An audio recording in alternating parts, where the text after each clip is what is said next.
Assalamualaikum warahmatullahi wabarakatuh.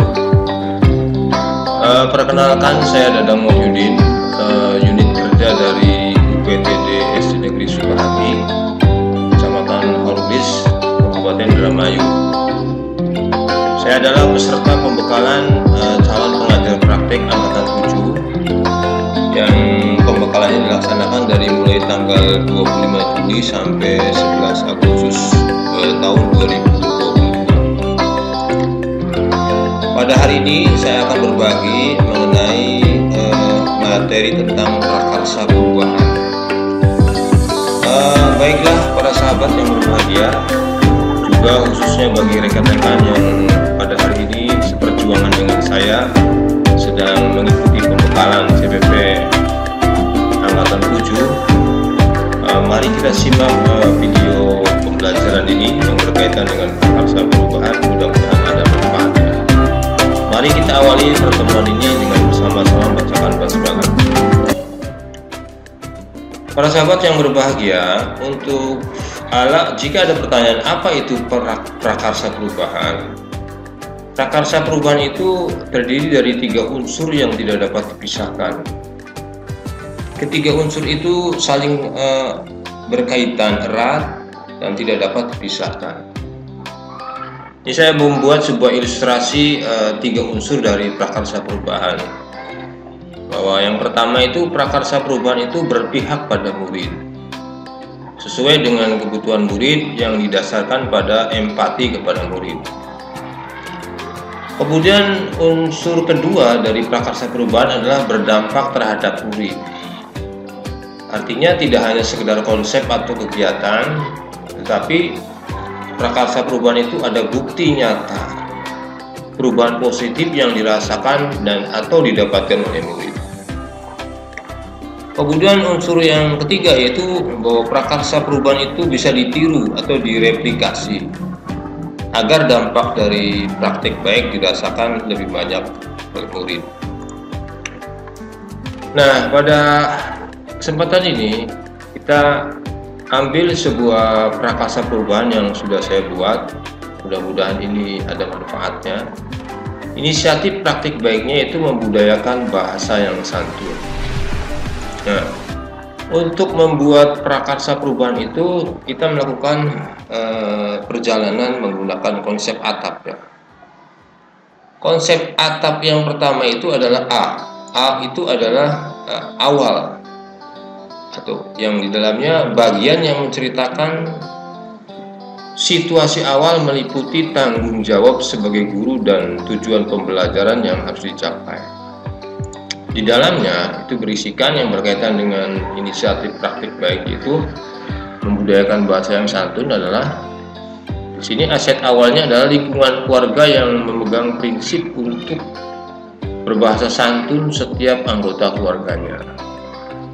Kedua orang tuanya juga memberikan contoh yang baik saat berkomunikasi dengan anaknya. Lingkungan keluarga yang selalu mendidik anaknya untuk berkata santun, ini adalah modal awal terbaik bagi peserta didik. Ini aset awal, bagian yang menceritakan situasi awal untuk melakukan prakarsa perubahan. Kita lanjutkan konsep atap berikutnya yaitu T. T ini adalah tantangan, bagian yang menceritakan tantangan atau kesulitan atau kendala yang harus diselesaikan untuk mencapai tujuan pembelajaran. Jadi prakarsa perubahan itu selalu pada saat kita melakukan prakarsa perubahan itu mesti ada kendala tantangan yang harus segera diselesaikan. Di dalamnya berisi tantangannya ini berkaitan dengan membudayakan berbahasa santun.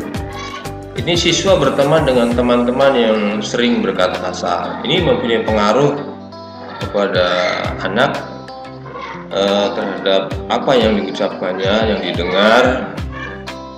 Siswa sering melihat film-film yang menayangkan komunikasi yang menggunakan kata-kata yang kasar, itu juga ada pengaruh, merupakan kendala di dalam membudayakan berbahasa santun.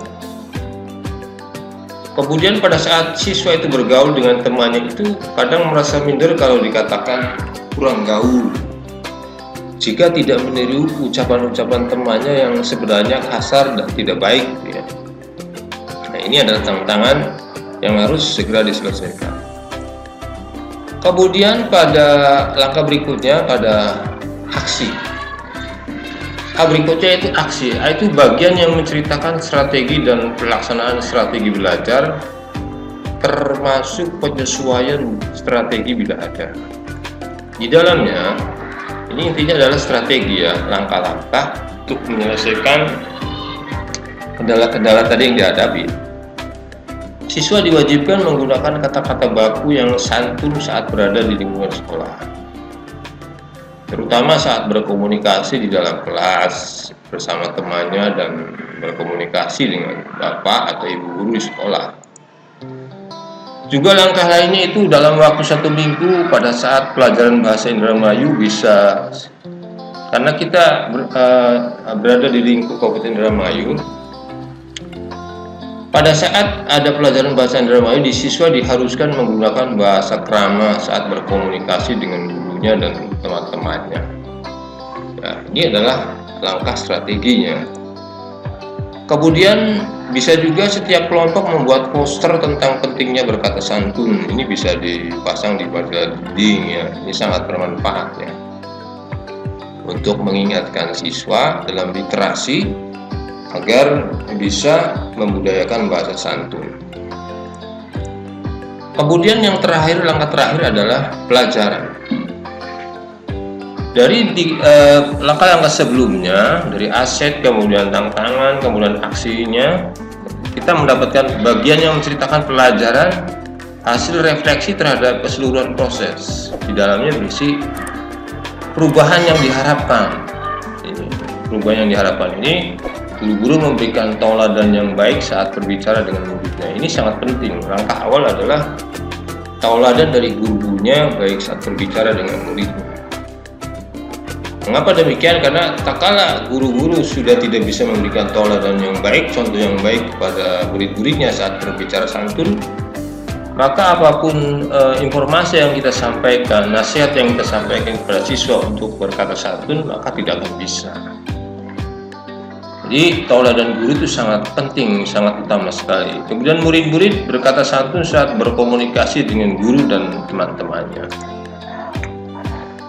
Kemudian memasang poster di gerbang sekolah. Ini dengan pesan Anda memasuki sekolah santun dalam berucap. Demikian para sahabat yang berbahagia yang bisa saya sampaikan berkaitan dengan hal mengenai prakarsa perubahan dan beberapa langkah-langkah yang harus dilakukan untuk melakukan prakarsa perubahan. Mudah-mudahan yang saya sampaikan ada manfaatnya, dan barangkali ada hal-hal yang kurang berkenan, sekali lagi saya mohon maaf, dan saya akhiri pertemuan ini dengan mengucapkan alhamdulillahirabbil alamin. Wassalamualaikum warahmatullahi wabarakatuh.